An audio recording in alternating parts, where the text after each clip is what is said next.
setiap bulan September kan ada peringatan tentang kematian aktivis Munir. Ini udah lama nih, udah lama sekali nih. Bahkan kalau dihitung September ini dari 2004 ya udah kadaluarsa nih, nyaris kadaluarsa ya.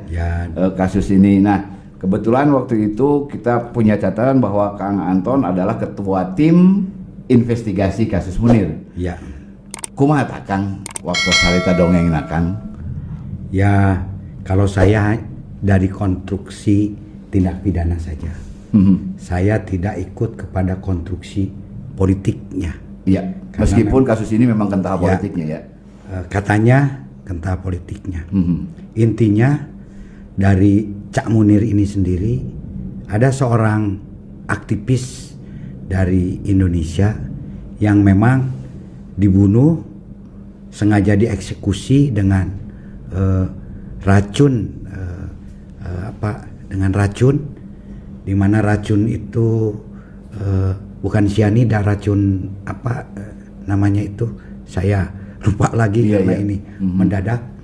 Tetapi racun itu sendiri dari berdasarkan hasil NFI, Netherlands Forensik, 4 kali daripada yang seharusnya bisa membunuh manusia. 4 kali kekuatannya. 4 kali kekuatannya. Oke. Sehingga di dalam tubuhnya itu sendiri diketahui sekitar, kalau misalkan untuk membunuh manusia ini 1 gram, ini 4 gram. Artinya kerusakannya pun 4 kali lipat. 4 kali lipat. Okay. Itu. Dan memang saat itu sudah ditetapkan sebagai tersangka, tetapi tersangkanya itu hanya tersangka 55 dan 56. Eksekutornya itu sampai hari ini belum diketemukan.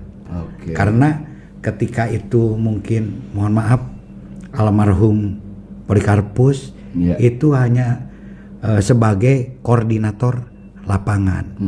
Adapun yang mungkin Direktur Garuda itu pun juga hanya memfasilitasi administratif. Ya, adapun ya pramugari yang hanya menghidangkan saja minuman itu sendiri. Karena minuman itu sendiri, ya apakah mereka ini tahu atau tidak, karena barang siapa tidak dengan sengaja pun juga apabila mengakibatkan meninggalnya orang lain itu akan kena pidana gitu. Sama juga seperti lantas kan, tidak sengaja kan, tahu-tahu meninggalkan itu bisa kena tindak pidana. Jadi intinya bagi saya saat itu, saya sebagai ketua tim Munir yang pertama sampai kepada Direktur Garuda kalau saya. Nah setelah itu karena saya dipromosikan jadi Kapolri Priangan, sehingga ketua tim Munir kedua itu oleh Pak Matius Salempang yang mentersangkakan Pak Muhdi PR. Tetapi saya hanya sampai kepada Direktur Garuda. Gitu kan. Tapi waktu itu investigasi yang dilakukan oleh Kang Anton dan tim dilanjutkan oleh tim yang selanjutnya. Dilanjutkan oleh tim selanjutnya, sehingga menghasilkan ada tersangka baru yang lebih tinggi, yang dianggap sebagai yang ikut merencanakan dan ikut menyuruh oleh tim, tapi bukan oleh tim saya, tetapi oleh tim yang lanjutan itu tim kedua. Saya hanya tim. Tapi sampai sekarang otaknya itu kan belum terungkap ya. Otaknya memang aktor intelektual lah. Aktor intelektual kan saat itu oleh tim kedua dipersangkakan kepada Pak MPR. Tetapi pada akhirnya Pak MPR itu sendiri kan bebas. Iya, betul. Artinya yang menyuruh melakukan pun juga ya belum terungkap, gitu kan. Hanya fasilitator saja yang terungkap, eksekutornya tidak terungkap, yang menyuruh melakukan juga tidak terungkap, karena dengan putusan bebas tersebut. Nah, gini Kang Anton, kan saya kembali mengulang bahwa bulan September biasanya diperingati sebagai bulannya Munir ya oleh beberapa aktivis. Nah sekarang dan terakhir ada desakan agar ditetapkan kasus ini sebagai kasus pelanggaran HAM berat. Ini kira-kira gimana, Kang?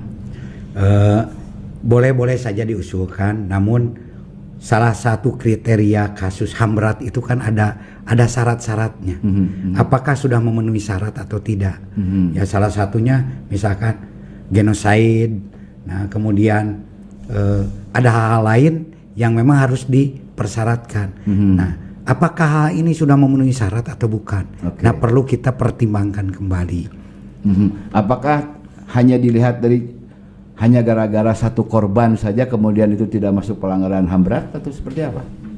Ya HAM berat itu sendiri kan ada kriteria. Nah sementara ini baik dari luar negeri maupun dari dalam negeri kriteria syarat-syarat sebagai HAM berat ini masih sangat tipis. Itu yang makanya mungkin tidak ditetapkan gitu kan. Tidak tahu mungkin kalau ada cara-cara lain, apalagi sekarang sebentar lagi kadaluarsa ya. Nah ini memang kalau ingin mengungkap ya harus bisa dibuka kembali, yaitu adanya nopum baru di dalam hal ini. Nah nopum baru itu harus ditemukan. Nah ketika tidak perlu apakah itu pelanggaran HAM berat atau apapun juga, tapi nopum baru ini harus segera diajukan sebelum kadaluarsa. Nah kalau nopum baru ini bisa diajukan, ya insya Allah ini bisa dibuka kembali. Tetapi ketika nopum baru ini tidak ada, nah ini akan kesulitan karena kita berbicara di ranah hukum. Nah sehingga perlu nopum baru yang diajukan kepada kejaksaan, karena yang menerima sebagai pengacara negara itu adalah kejaksaan atau penuntut umum. Atur nuhun Kang Anton.